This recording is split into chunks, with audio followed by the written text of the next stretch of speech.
And it's about viruses that can not only block our way of living, but can control it and can deviate it. So can use our systems, like God forbid our air transport systems, to hit us back. And imagine if there is a cyber attack on our air transport systems that turn a huge number of airplanes that are flying in bombs. So what we learned is that this is something that it's absolutely naive to think that every country, being poor, being powerful or being not, being rich or being not, can tackle in its own.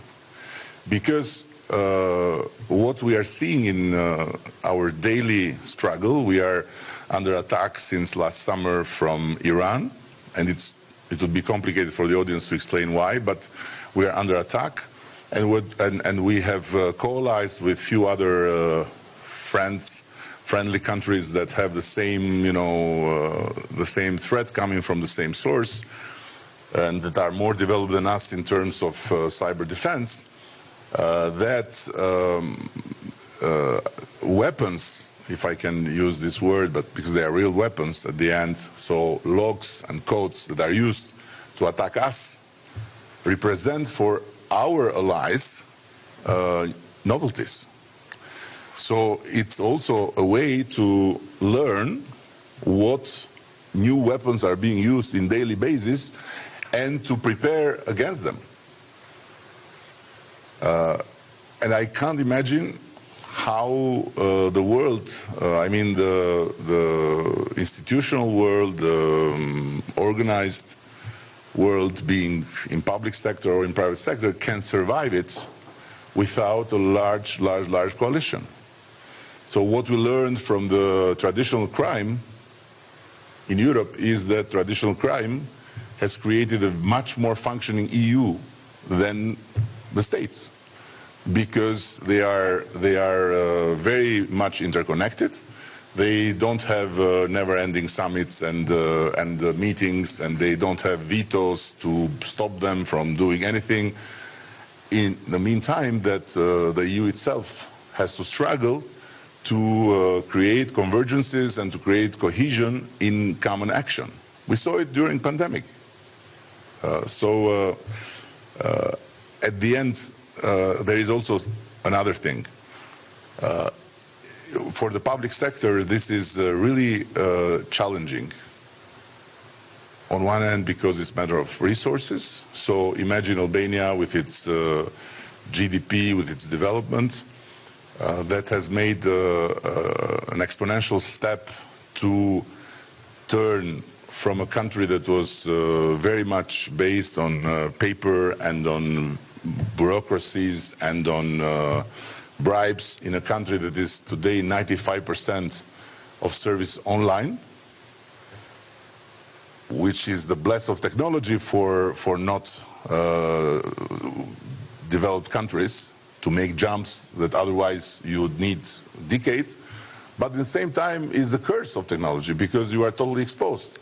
And now we are exposed vis-à-vis a power like Iran that, come on, it's not something we can match in terms of finance, in terms of ruthlessness, in terms of anti-democratic behavior and so on, to now have to invest much more. So for the governments to invest in what will happen is one thing, but to invest in what should not happen is another thing, because at the end we have to get elected. Okay, the question is how much the world will come together, how much the countries will come together, how much big and small, rich and not so rich will realize the need for each other. Because if not for everything else, Albania now is a very important laboratory to realize what's next. Oh, my question is for Eddie Rama. Bonjour, Eddie. Can you share with us, for those who have not followed too closely the attacks, some of the very concrete impact that your country experienced, and what were your quickest response? What were you able to do? I avoided in the introduction because it would be complicated for the time we have in our disposal. In Davos, you can be late in starting, but you cannot be late in ending because others have to get the room. So I'll try to be as synthetic as possible. So what we have done, it's that we have considered the technology as our saving boat to get from level of administration that was very much contaminated by endemic corruption in terms of bribery to a level where the direct contact between citizens and public servants and offices was eliminated through online interaction. So we succeeded to become from a country that was really in the ditch in these terms, in a country that is today 8th in Europe and somewhere between 16 and 17 worldwide, based on the UN chart in terms of digital public services. And it's exactly where the attackers aimed to hurt us by practically aiming to wipe out completely our digital infrastructure and to completely erase our data in terms of public services.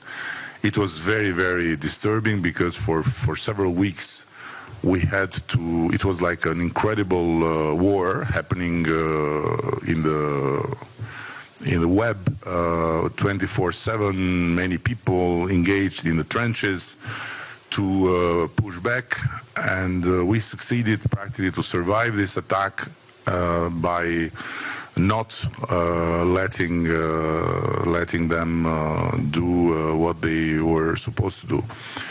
And then through a very, very thorough forensic that we did together with Microsoft threat intelligence team and Red team of FBI and several others, we arrived in the conclusion that it was absolutely clear that behind this attack was a state, and namely Iran. So we attributed it to Iran based on facts, not just on. And what is the other side of the scary, scary presence in our lives of cybercrime is that it's not like entering in your house. It's not like breaking your house, that you have the door broken or you have the window broken and they enter. They can be in your house and you don't know they are in your house. So it's penetrations. And in the same time is like ticking bombs, programming the day and the moment that the bomb will blow. Until then, you may not be aware at all that you are sleeping on a bomb. And what we are doing today, as I said, with our two other friendly countries, is exactly that. And we are detecting, thanks to also their much higher expertise, we are detecting exactly what are the movements in the dark that otherwise no one would be aware of. And we are very much preoccupied to raise the awareness on the private sector about the danger, and to make the private sector enter in cooperation and in interaction with the government, also in terms of contributions. So it's not at all an easy exercise, but it's the new world. So I hope the prophetic sentence of Michel Rocard will not prove itself to be true in the long run. When he, before dying, he said, "I'm very, I feel blessed that I lived in the time internet was born, and I feel blessed that I'm leaving this world before internet will destroy it."